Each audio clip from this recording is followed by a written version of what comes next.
जब श्री राम ने अपने चरणों से अहल्या का उद्धार किया, तब समस्त मुनि आश्रम में आनंद छा गया। गौतम ऋषि ने भी प्रकट होकर श्री राम को प्रणाम किया और कहा, प्रभु, आपके चरणों के स्पर्श से ये भूमि धन्य हो गई। आपने मेरी पत्नी को पवित्र किया। अब कृपया मिथिला की ओर प्रस्थान करें। फिर श्रीराम, लक्ष्मण और विश्वामित्र आगे बढ़े। मार्ग में अनेक पवित्र स्थलों का दर्शन करते हुए वे मिथिला नगरी पहुँचे। वहाँ राजा जनक का राज्य था, जो विद्या और तप में परम प्रसिद्ध थे। उसी जनक की पुत्री थी सीता जी। मिथिला में प्रवेश करते समय श्री राम और लक्ष्मण ने अद्भुत शोभा फैलाई। नगर के लोग कहते, देखो, कौन है ये दो दिव्य राजकुमार, जैसे सूर्य और चंद्र एक साथ उतर आए हों।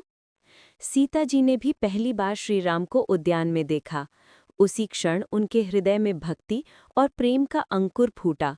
ये राम सीता का प्रथम दर्शन था। शिव धनुष का मेला।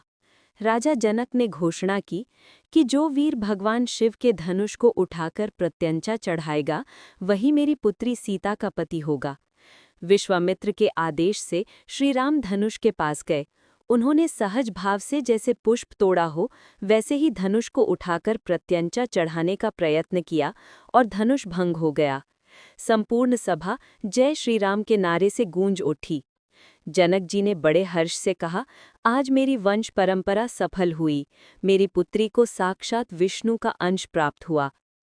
फिर अयोध्या से राजा दशरथ सहित समस्त परिवार मिथिला पहुंचा।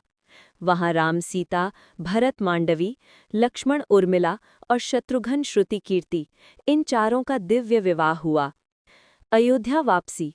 विवाह के उपरांत जब बारात अयोध्या लौट रही थी, तभी मार्ग में परशुराम का आगमन हुआ। वे क्रोधित थे कि किसी ने भगवान शिव का धनुष तोड़ा है। श्री राम ने अत्यंत विनम्रता और शांति से परशुराम को अपने रूप का बोध कराया। परशुराम ने उन्हें विष्णु अवतार मानकर प्रणाम किया और तप में लीन होने चले गए।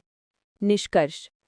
इस प्रकार अहल्या उद्धार के बाद की कथा, यानी राम और सीता के प्रथम दर्शन से लेकर परशुराम के शांत होने तक, भगवान के जीवन का वो सुंदर अध्याय है, जहाँ दया, प्रेम, मर्यादा और दिव्यता का अद्भुत संगम